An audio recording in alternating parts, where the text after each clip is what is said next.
For instance, noon. First of all, if you look at Allah subhanahu wa ta'ala's kaf and noon, right? This is the word that Allah is using to tell us how He creates things. Kun, right? The ka is a humps letter, right? Ka. Whereas the noon is what? What's the noon? Tajweed.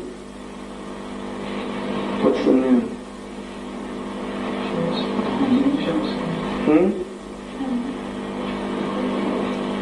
What's the noon letter? What attribute does it have? That's one of the attributes. It's a nasal letter, right? It has a ghunnah and it's in the khayshum. The noon is a vibrational letter.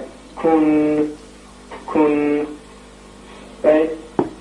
And vibration is how things come into existence. Right?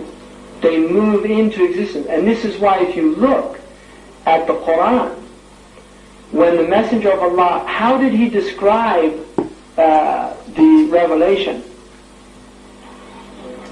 Do people remember the hadith?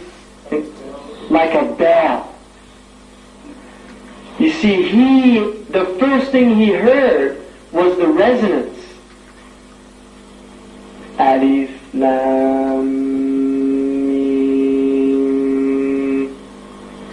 These letters coming into the world. And then from that resonance moving in.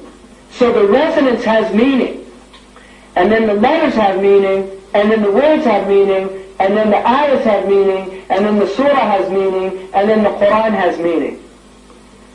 So it's beginning with meaning and it ends with meaning. It begins with a vibration and it leaves by going out of vibration. It goes back to silence, to sukut. Right? The Quran always ends on a sukun, right? Arabic always ends on a sukun. It begins with a harakah, and it ends with a sukoon. Right? So it comes from this vibration, but it goes back into its silence. Now, if you look at these words, nafa, right? You have nafas. What does nafas mean? Nafas, to breathe, right? Now, what does nafath mean? To blow. What does nafakh mean?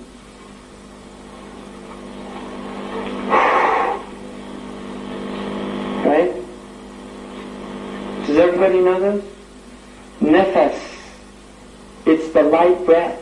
It's the breath that we're breathing all the time. Nafath. Then you get the tha. It becomes a little harder. There's humps there, the jarayan. Right? Nafakh. And then nafakh. Kha is isti'la. It's a blow. It's a strong blow. And this is what Allah gave. Right? That He blew into him. Nafakha fihi min ruhi. He blew.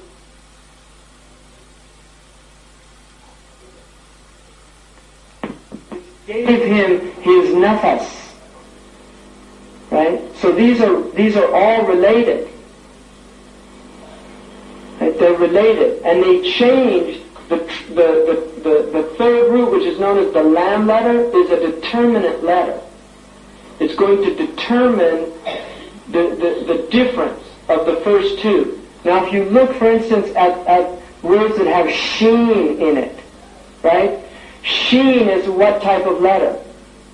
In tafashi. What does tafasha mean? To spread out, right? Shajara. What does a shajara do? Right? It spreads out. Shajara. Right? What is shaja'a? Brave. Right? Now what happens with bravery? What happens with bravery? What happens when one person runs in? Everybody else starts getting braver. right? Everybody else begins to get brave, right? What is shafa'ah? Shafa'ah is an intercede, right? What happens when you intercede? Your authority spreads to something else. What is shafaqah? What's shafaqah? Compassion moves out to other people, right? Something in your heart moves out. There's tafashi, right? So this is what's happening with Arabic. It's happening at all levels. The reason that most of this is hidden from us is because it's too much, right? It's too much. I mean, letters, just the letters alone, it is considered by the Muslims traditionally to be kufr, to throw the Arabic letters into trash. Right? It was considered ridda. Right? I mean, if you knew what the letters were, you'd never read an Arabic newspaper again. Right? Because the letters have meaning. Now look at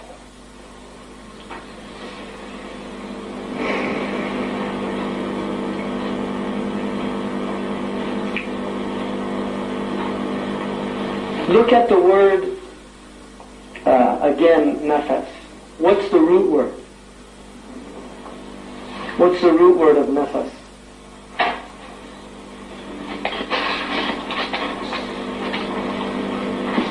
What is it?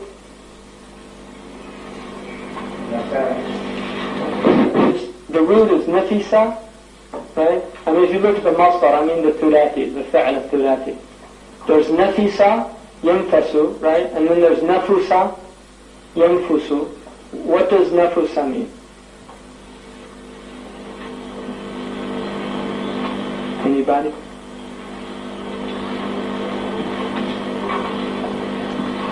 Nafusa. What's nafis? Nafusa, usually the fa'ula yaf'ulu, it goes nafis, right? Nafusa yanfusu for nafisun. Precious. It's precious. So there's something about the nafs, right? The nafs is precious, it's nafis. Now, what does nafasa mean? Nafasa, does anybody know? Nafasa means to give somebody the evil eye. Now, why do people give other people the evil eye?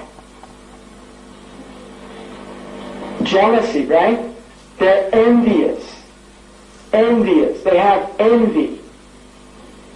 Envy. In fact, envious might be from invidious. Invidious is evil eye in Latin. They're envious. Now, what goes to the second form? Nafasa. What does that mean? What's nafasa mean? Yeah, nafasa karbahu, which means what? He alleviated his distress, right? He alleviated his distress. Now what's nafasa mean? Competed with him. Now you compete with people that you're envious of, right? And then tanafasa. What's yatanaffasu? وَالصُّبْحِ إِذَا تَنَفَّسْ تَوَسَّعْ. Right? Yatanaffas. He took his breath. And you can see in those words that the soul has this dual nature. Right? There's these high meanings, like being precious, nafasa, to help other people, alleviate distress, to wassa, to become big, rahib al-sadr. And then there's these other meanings, to be stingy, right? To harm people, to compete with others. Right? And this is what's going on with the nafs. You have nafs al-ammara, nafs al-dawwama, nafs al-mutma'inna, right? I mean, atma'inna, itma'inna. What's the root of that? Itma'inna. Yeah, which means what? It's actually from, it's calm. It's actually quiet. Tamnun is peace or silence. So it's a soul that's been stilled. Right? It's been stilled. The amara is what?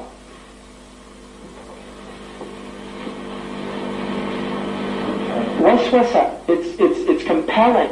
Right? Obsessive compulsive. Right? So the high soul is nafis. Right? It's breathing. It's stilled. It's calm. The low soul is amara. It's low. It's stingy. It's miserly. It's envious. It's competitive. And then there's this middle soul between the two, the lawama. Right? The one that's going between the two because they're both there. They're both there, so it's going between the two. Sometimes it's amara, sometimes it's mutma'inna. Until it reaches that level. Now if you look, what is the attribute? It's Sidi Qadi Abu Bakr ibn al-Arabi says there is only one attribute of the tongue that's praiseworthy. All other attributes are blameworthy. Right? What is it? Truthfulness. Sidq. That's the only attribute that is praiseworthy of the tongue. Now, what is the opposite of truthfulness? Falsehood, right? Kidib. Now, why do we tell lies?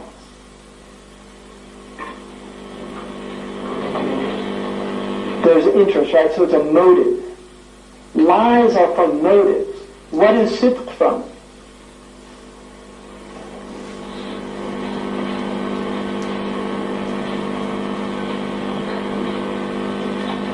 Why does a child tell the truth? I guarantee you have to teach a child a lie. Children do not know lies. And I guarantee you, if you never teach your children lies, they will not know how to lie. They learn lies. They learn them through very subtle ways. They can learn them, for instance, by you saying something like, when the bell rings, you tell the child, tell them that your parents aren't home. And they go to the door and they say, my dad said to say that they're not home. Right? He doesn't know yet to do that. He doesn't know that. Right? And that's why children will say things that get their parents into trouble. Right? Why is that man so fat? Right? He hasn't learned yet that there's things, there's truth, you temper truth. Right? You have to temper it. So, sidq is that there's no motive. It's pure. And that's what a sadiq is. He's pure. Now what is sadaqah? It's charity, right? What's different from charity? What makes charity charity? There's no motive. لا نريد منكم جزاء ولا شكورا إنما نطعمكم لوجه الله. We're not doing this for a gharab. We're doing this from sidq al-niyyah. Right? The intention is pure. Sadaqah. That's what sadaqah is. Now,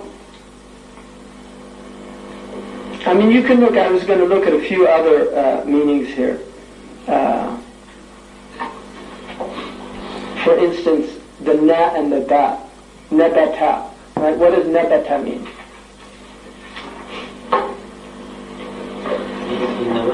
Yeah, to sprout forth. Nabata. Yambutu. Nabatan. To sprout forth. Right? To sprout forth. What does nabata mean? Yambudu. Right?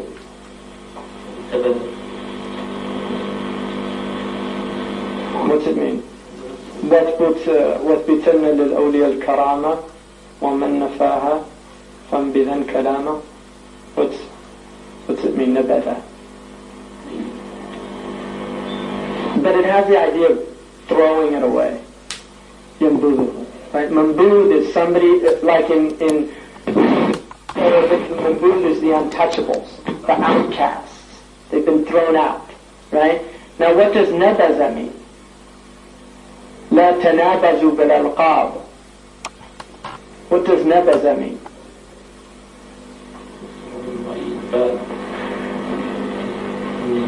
Yeah, to call somebody, to throw a bad name at somebody. Right? Yatanabazu bil alqab. What does nabata mean?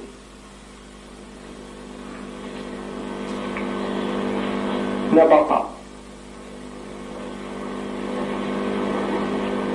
It's related to nabata. Ta and ta are related in Arabic, by the way. Like ayn and hamza are related. You'll find that a lot. Ta and ta are related.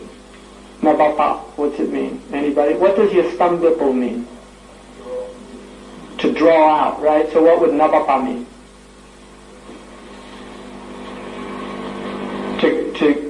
To come out, to gush out. What does naba'a mean? Yamba'u. Yeah, to naba'a. Yambu' is a spring. So it's a spring that's flowing out. So each one of those is related to this idea of coming out, of coming forth, of being projected out, right? Throwing out. And you go on and on like that. I mean, you can go through the Arabic language. I guarantee you'll start seeing all of these patterns. And Ibn Faris is the great. He wrote his Mu'jam al-Maqayis al-Lugha, right? So we have a great gift in the Arabic language. Allah has given this ummah a great gift, and we have to learn the language and utilize it, and we have to recognize also that this language is a way out of the madness of this modern condition of nihilism and meaninglessness, because it restores the deep meaning, right? I mean, you can create an entire cosmology based on the Arabic language, and there are scholars that have done that, because the Arabic language does explain the world. It explains it.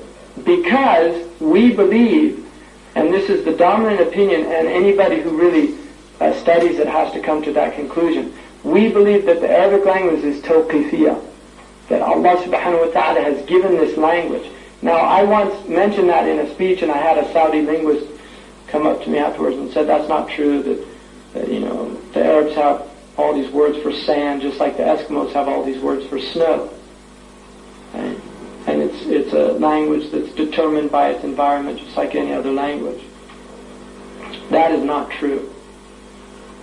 It's not true either that the Inuit Indians, there's Yunuk and Inuit Eskimos. The Inuit Eskimos only have 2 words for snow. And there are actually more words in English for snow than the Eskimos have. And that somehow creeped into the literature. And there's a book that was written called the Eskimo Snow Myth and Other Linguistic Hoaxes, right? Because somebody actually, you read stuff in the literature, and a lot of people just assume, because our epistemology, despite what Western people want to admit, our epistemology is largely based on trust, right? It really is. They don't like to admit that, but they're all, if you read any academic work, it's filled with footnotes. Well, those guys aren't checking every single thing that was ever said. I mean, they're trusting that their colleagues, that they were being truthful when they made those statements. And it's not always the case. Sometimes they're things like the 100th monkey myth, which you'll see a lot in books. It's some Japanese study that was done, and it was done, but they, this idea that you get to this, what Rupert Murdrake called morphogenic resonances, which is interesting, but they use this as a proof for that these 199 monkeys learned how to clean potatoes, and then when the 100th one did, suddenly monkeys on other islands started doing the same thing. Right? And so there's this idea that you reach a critical mass, that it starts to jump to other places without having any material connections. Right? And this is a lot of New Age books will repeat that story. But you'll actually find it in serious works. But it's just one of these, it didn't actually happen like that. It was a very poorly done study. So my advice to myself and all of you is that we have to really study the Arabic language. We have to recognize what a gift language is, that Allah subhanahu wa ta'ala has given us a lugha. Now in Arabic, lagha, yalghu means to speak, but laghiya means what?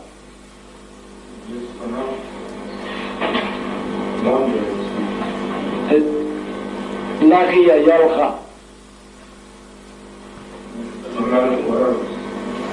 That might be one of the meanings, but there's another meaning for it. What's laghiya? لا تسمع فيها لاغية. Empty talk. Laghiya yalgha is vain, empty talk. So the difference between speaking and vain, empty talk is a kasra or a fatha. Right? And the ayn letter, I mean, this is an ishara, and there's, these are isharat, and isharat are different from established things. All right? I mean, the al-Qawm, they have a big i'tiqad about isharat, but they're debatable points, and I accept that perfectly well.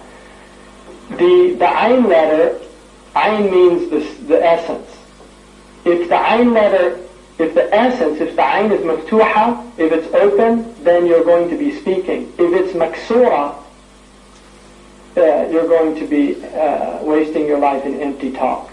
وَالَّذِينَ هُمْ عَنَ اللَّغْوِ مُعْرِضُونَ. They turn away from lahu.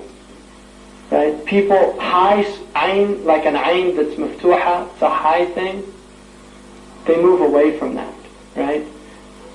And you can see this also in qasata means what? Qasata. وَأَمَّا الْقَاسِطُونَ فَكَانَ لِجَهَنَّمَ حَطَبًا. Yeah, oppressive. But what's qasuta mean? To remove oppression. So the difference between oppression and the removal of oppression is the difference between a fatha and a dhamma. Right?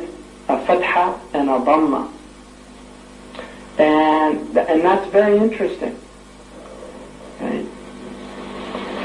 Again, because oppressors are arrogant, they raise themselves up. Right? They raise themselves up. And it's also qasita. It can be qasita. So in that case, the kasra indicates humility. A just man is a humble man.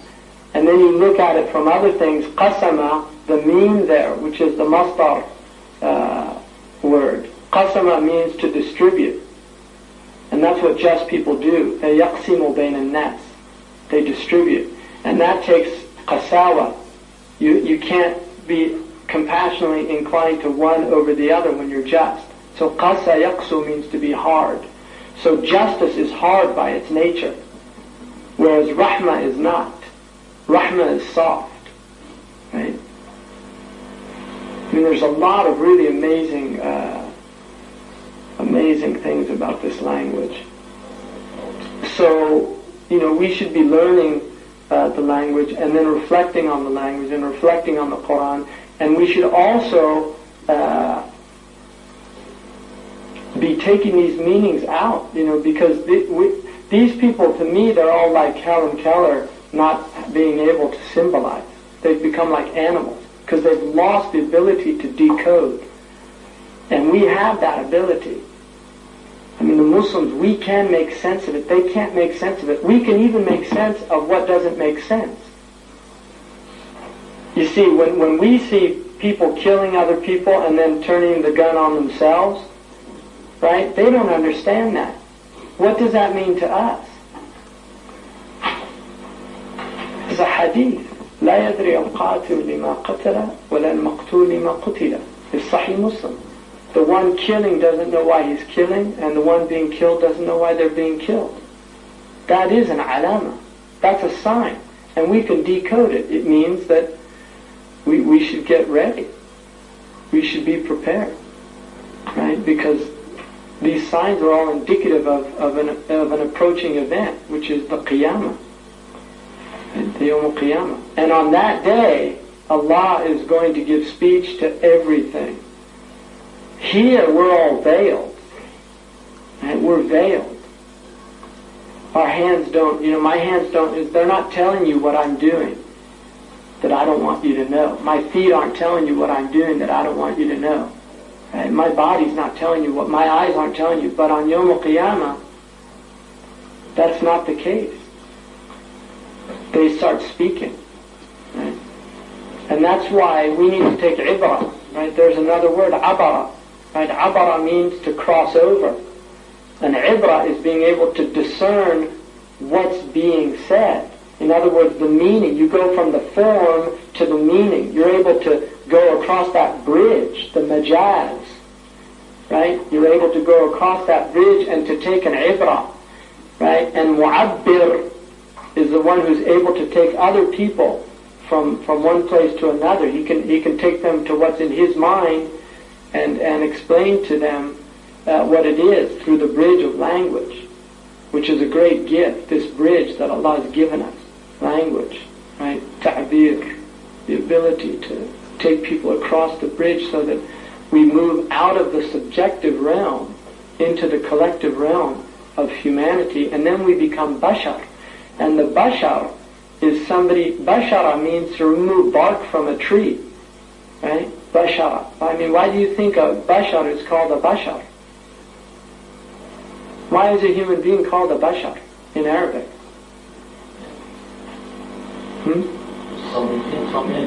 Skin. We don't have hair. Look at all the animals out there. They're all hidden behind their hair. Right? You don't see animals blush. Right? You don't see them get red with anger. You don't see them, the way that we can display bushra, right? Bushra, which works both ways, but it's from the al-dad, right? Antonyms that are synographic.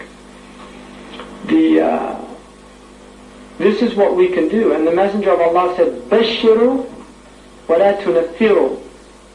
Be people that go out to people, giving them good tidings, wa la tunaffiru, and don't scare them away. Right? Nufur is to flee from something out of fear, right? Nafara. And nafir is a group going on a war party. Right? And that's the way people make da'wah now. They're like war party. And there's some characters in England, unbelievable. We don't even have that in America. I mean, these guys are literally out on a war party. And what kind of da'wah is that? It's not bushra, it's not tabshir, it's tamthir. And the Messenger of Allah prohibited that. And Qali Abu Bakr ibn al-Arabi says the worst thing about the mubtadi' is he has to claim that Allah and His Messenger are in accordance with his misguided beliefs. That's the worst thing about him. That he has the audacity to actually attribute his stupidity to Allah and His Messenger. Anyway.